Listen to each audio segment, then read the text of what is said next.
Hello everyone.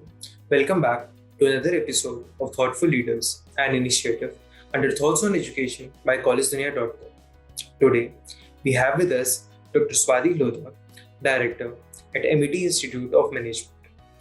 Welcome to the show, ma'am. Thank you.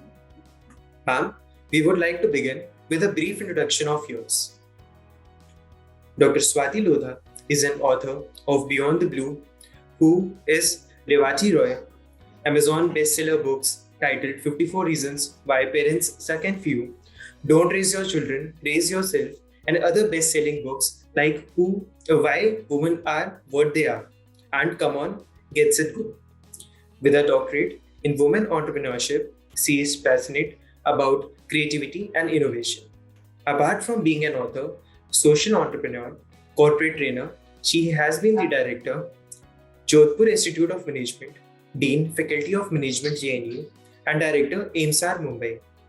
She was appointed as the Chief Incubation Officer at MDA Gurgaon, and currently she is the Director of MET Institute of Management. Welcome to the show, ma'am. So, ma'am, my first question is that as we saw in your in the introduction as well, that you have been a part of many of the education institutes. So, how has been your experience in this space, and what is something that you find that is unique to the education sector? So, Garvit, I have been in the education sector since I was a student. At that time, I was perceiving the whole environment as a student, and very soon, that is when I was in the third semester of my MBA, I started a training organization where we started training youth of Rajasthan into life skills. I don't like calling it soft skills at all.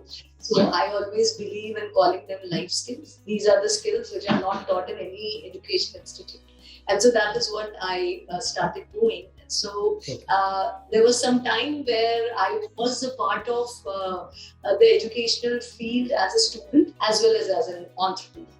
And then after a few years, I joined the same industry as a not only as a learner but more of it as an educator. And for me, the speciality of education lies in the vibrance that we have in this sector, because this is one sector which has to move with the times immediately. As there are so many people saying now that we are already preparing our students for the jobs that do not exist, right? So when we are doing something like that now, it is very important for us to have our ears to the ground. We have to be very clear about what is going on around us. So it is like taking action in real response time, to use the language of the youth here. And so I feel that the most important thing that separates education sector is the vibrance, is the reality of it, the authenticity with which it has to move forward, taking all the changes in its stride. So this is one industry which has to change with time. It has to change very quickly with time. That is what sets it apart from any other industry. Yes, ma'am, how has been your experience with the institute so far? I'm very new to the institute right now. To use the political parlance, I am only 100 days old in the institute yet. But the experience has been incredible. Of course, this is the pandemic times, and so we are missing out on the liveliness that is created by the presence of students in the campus. So I have not seen or met students in person, not many of them. We've just moved into some a semblance of hybrid mode, where we've organized a few programs and invited a few of the students to join us in the offline mode. And the experience has been good. It has been all fine. That's a great beginning after 1.5 years of being completely in the online mode. And apart from that, I'm getting a superb support from everyone in the institute. It's an institute which has a 30-year-old legacy. So I'm in amazing, mature, disciplined, and hands who have been doing it for very long. So I'm sure that I will have a very good experience going forward. And ma'am, being the director at MET Institute of Management, what is your philosophy of leadership? At any educational institute, the only leadership style or only philosophy of leadership that I have always followed is that we are always working at three levels. We work at the individual level, we work at the instructional level, and then we work at the institutional level. So Yeah. any leader at an educational institute has to look after at all these three levels. So as an individual, what I or a student or a faculty is gaining by being here, what are we gaining at the instructional level, and what are we gaining and giving at the institutional level. So my leadership style is to create a collaboration between all the three levels, at the individual level, at the instruction level, and as an institutional level. So, for example, if there is one student, so he needs to improve himself, he needs to make himself industry ready, he has to make himself life ready by being here at an individual Yeah. level. At the instructional level, he needs to understand all the domain specific stuff that would take him forward. That includes all the upskilling and reskilling which is required from time to time. And then at the institutional level, it is important that every student becomes a harbinger of hope for the institute. He becomes a mascot of the institute going into the chosen field that he wants to get into after doing his program. So, as a leader, my focus is to bring cohesiveness into all the three levels, that everything moves smoothly in all these three levels, or all these three buckets need to be together. And personally speaking, I'm a very adaptive and a flexible leader. I always call my leadership style to be that of being a mentor. A mentor is someone who's a mentor as well as an intern. So I'm Yeah. always playing both the roles. I'm ready to be an intern with all the students who are here, all the youngsters who are here, and I'm ready to be a mentor where needed. So to borrow from Chip Conley, the famous ageist expert, he always says that we should be mentors. So I want and I am a mix of being a mentor as well as a mentor. That's what I am. And ma'am, how does the pedagogy at MET Institute of Management ensures the best practice of the industry? So what I would suggest you regarding the pedagogy is that all the things that we do in the class, they are only 50% of the whole pedagogy which goes around in the institute. For Yes, ma'am. instance, there is a curriculum which is followed. Of course, we are affiliated to University of Mumbai, so we follow the same curriculum that is followed by all the institutes in Mumbai, most of them. At the same time, the differentiator lies in the kind of real life programs that we do here. For instance, there are live projects which are offered to the institutes. Then the alumni sessions are a great way of for MET to go forward and give students all the information that they need. For instance, we are running the pre-placement preparation right now, and there were a few companies coming in, and so taking advantage of the online mode right now, we organized some sessions even in the late evening with all those people who have been in those companies earlier, and they are the alumni of MET. So we could give our students the advantage coming straight away from the horse's mouth, and Yeah. they could learn all the best practices of those companies beforehand, before entering into their interviews and their GDs. So what happens is that the pedagogy is very hands-on, and all the Okay. faculty members are always ready to take steps which are in tune with the current times. So if assessment centers are required, they are provided. If pre-placement preparation is required, that is provided. If there are live projects which are given to the students for improving their hands-on experience, that is done. And of course, during this challenging time that we've been facing for last 1.5 years, I would say that our faculty team and all the technical and the helping team, they did a phenomenal job of quickly transitioning to the online mode of teaching. We had a Okay. 1 week of training here, as I was told, about shifting everything online, and then immediately a smooth transition was done, and we were all online. And the students had a meaningful learning during the whole process. I do not say that online can be a replacement for the offline mode of teaching, but that Yeah. is what was the best possible at that time. And so we did not shirk away even for a day, and the rigorous sessions were on in the online mode. And we also made a very good use of different other modes of connecting with the students. So there were smaller groups which were made, and on those groups there were continuous communication happening for doing different things. For example, we have small groups right now also running for, say, Alumni Connect, or we have a small group Okay. running for a TED that we should organize in a few months from now. So MET TED is going to happen in a few months. We've just applied for a license. So That's there are great, smaller ma'am. groups which are working on different, yes, and those small groups is the way where we can communicate with few students. And then there are mentors allotted to each and every student.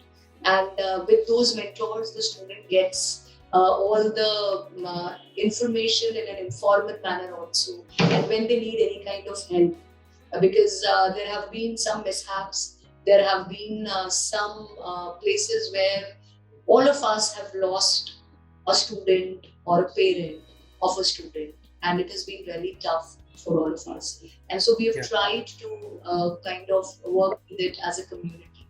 We have tried to help those students, and the student fraternity keeps a check, keeps a tab on all of them. Even if we see that there is one student who has not attended sessions regularly, 2 or 3 sessions, we would call him, find out what are the problems, and immediately there are faculties who get in touch with the parents of the student to find out if everything is okay. So there is more human approach that has filtered into the pedagogy in the last 1.5 years. I would say we are becoming more authentic. Okay, ma'am. And ma'am, given that you have such a strong background in entrepreneurship, so I would love to know that what is the entrepreneurial opportunities that we offer here to the students at MET Institute of Management, and can you tell if we'll be taking some initiatives or already some of the initiatives have been taken to promote entrepreneurship? Sure. Yeah, that is a very interesting question close to my heart, because I always tell everyone that I started as an entrepreneur when I didn't know the spelling of the word entrepreneur, because at that time entrepreneurship was taught in semester 4, and I turned an entrepreneur while I was in semester 2. So I had not studied entrepreneurship then. But what I feel is that going forward, startups, entrepreneurship is a big part of NEP 2020. And our government wants us to pick up this innovation mindset in a big way. So we've just started our Institute's Innovation Council, which was in the pipeline for some time. So we just inaugurated the Innovation Council in August, and we've started conducting some sessions for our students to learn the ropes of startups. We have just signed some MOUs with companies. Yesterday only I had a meeting with DCB Bank and with their innovation team, and we are trying to partner with them to foster the ecosystem of entrepreneurship in our institute. And so we are doing a lot of such live sessions with startup enthusiasts, with people, even young generation students who started their startups in last 3, 4, 5 years. We are trying to get in touch with them, trying to make our institute's innovation council members to meet them and understand from them that how can they think of building a prototype or how can they take their ideas further. We are having a competition next month which is called a problem identification contest. We are not doing a problem solving contest. We are doing a problem identification contest where we are trying to find out some use cases. We are trying to find out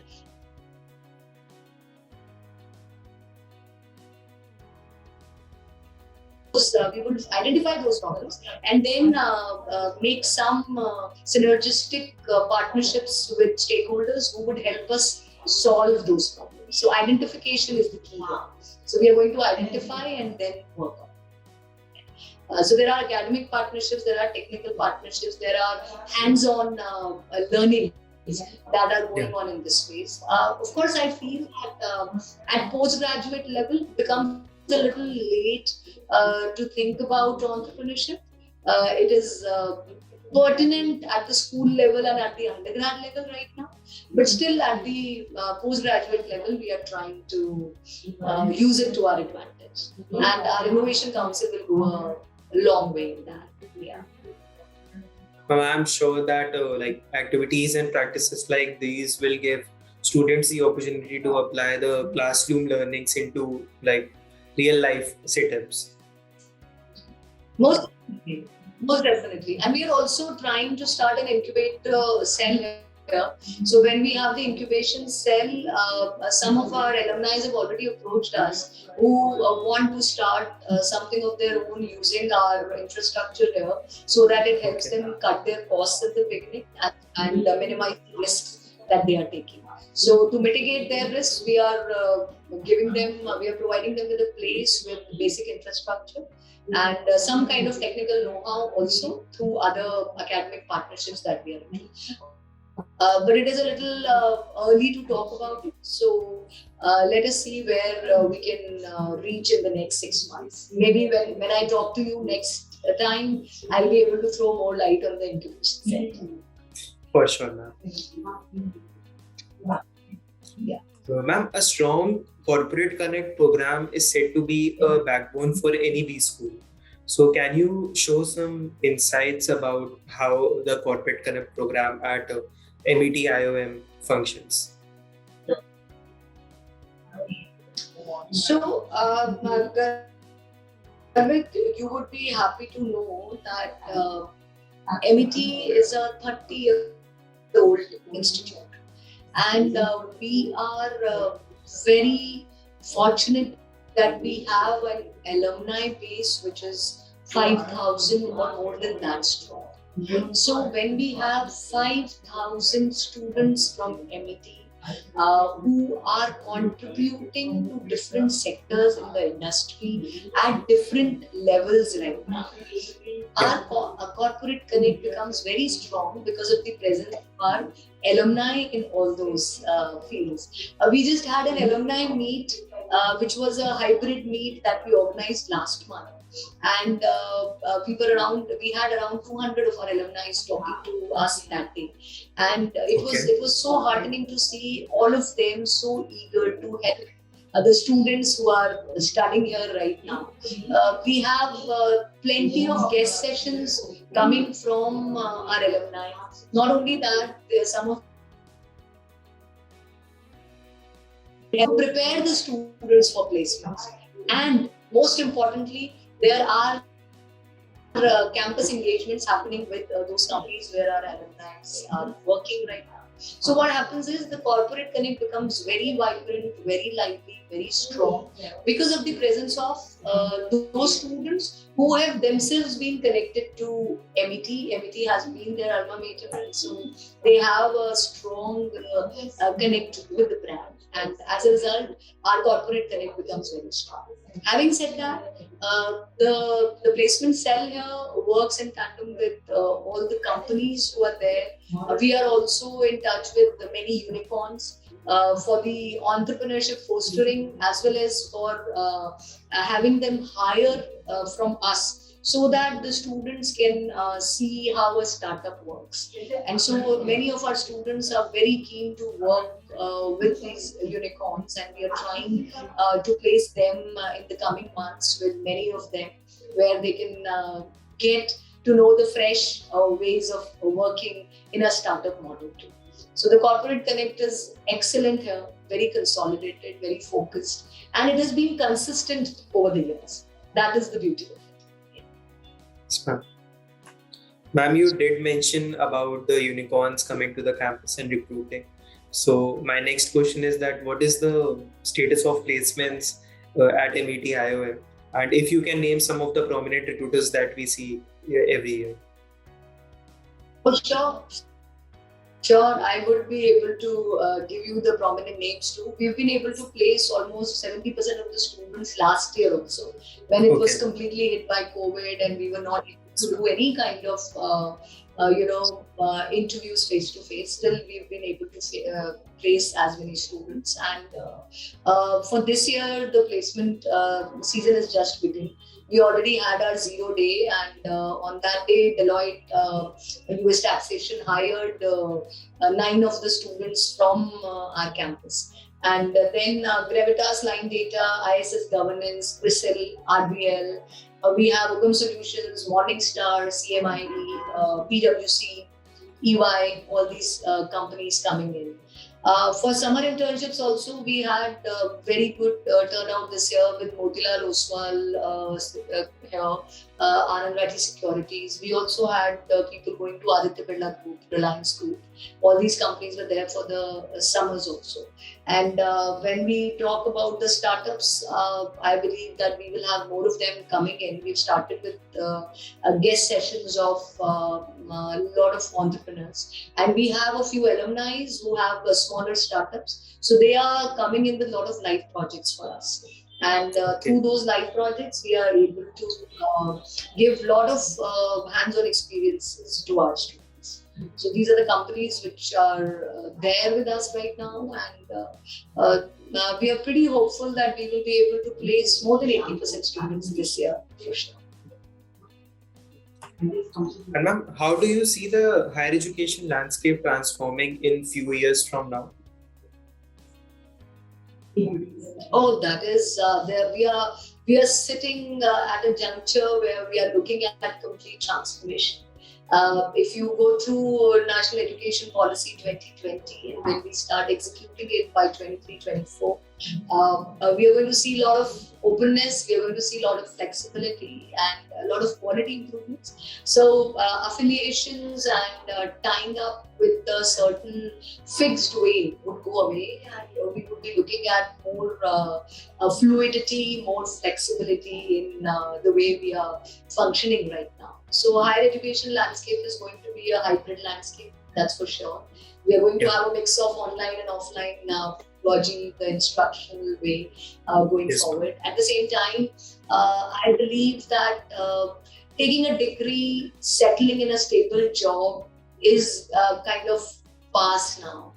We are constantly talking about upskilling, and not only upskilling but reskilling. So keeping ourselves updated and changing the way we are learning things is the new norm here. And so taking a degree once cannot be the end of our educational career. At the same time, I don't think that having a career the way we used to have till now is working. As when you were introducing me, you spoke that I am an entrepreneur, I am an author, I am an educationist. So I have a lot of different facets for me. Similarly, all the students today, all the people who are going to get into careers, they are going to not have one career, but they are going to have a complete, I would say, a portfolio of careers. So we will manage a portfolio of careers, and some field would work at a particular time. Maybe we would have a very productive time sometimes where we are working in 2-3 buckets simultaneously. We are moving forward with 2-3 career streams simultaneously, and that is how it is going to be. So we cannot say that, okay, I am a chartered accountant, or so I'm going to work as a consultant or as a tax professional all my life. You might be a chartered accountant today, and tomorrow you may decide to turn into a columnist or an author, or day after tomorrow you might turn into, you might start a startup of your own into financial advisory, or you might take completely different path, absolutely in diverse contrast with what you were doing as a chartered accountant. So we see so many of people completely changing or pivoting their careers. So, Yes, ma'am. according to me, we are sitting at a place where higher education is changing and our expectations from our lives are changing. So, we are in for a lot of influx of change.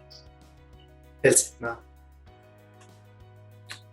Ma'am, you did answer my next question partially, but still I'll put it forward just to see if you would like to add something to it. So, ma'am, COVID-19 has forced Yes. institutes across India and the world to suspend the physical classes. So, in such a scenario, how are we coping up with it?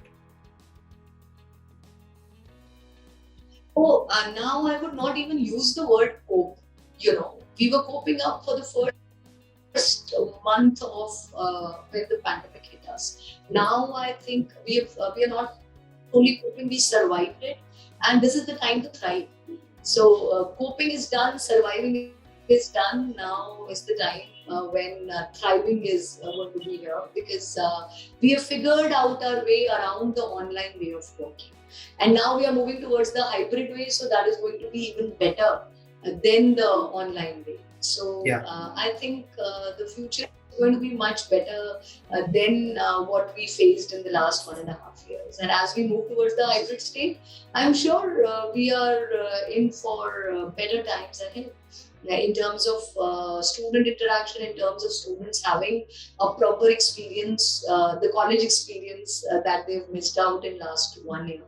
So we are on to better times now. That is what I feel. And ma'am, my last question to you is that any suggestions that you would like to give to the current youth, given that we are in such dynamic times?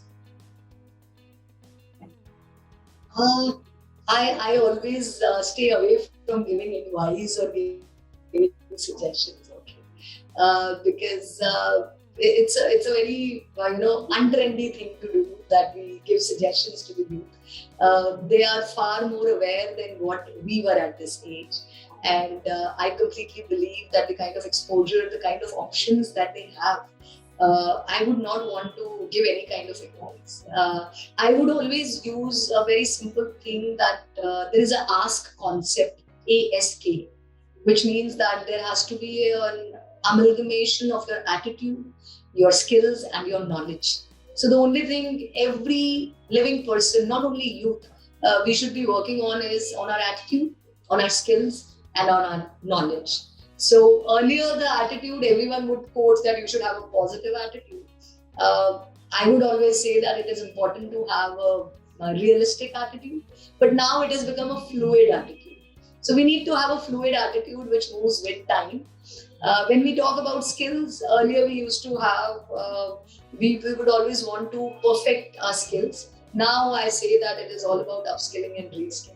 When it comes to knowledge, earlier we would always want to have, a specialist knowledge in a specific field, but now it is more of a generalist attitude. We should be always open to different types of knowledge, and I am a great believer of cross learning. So there has to be a cross learning between different disciplines, different functions, different sectors, and so students should be ready for that kind of cross learning, transfer learning happening. That is what I believe in. Thank you so much, ma'am. That was certainly an insightful session.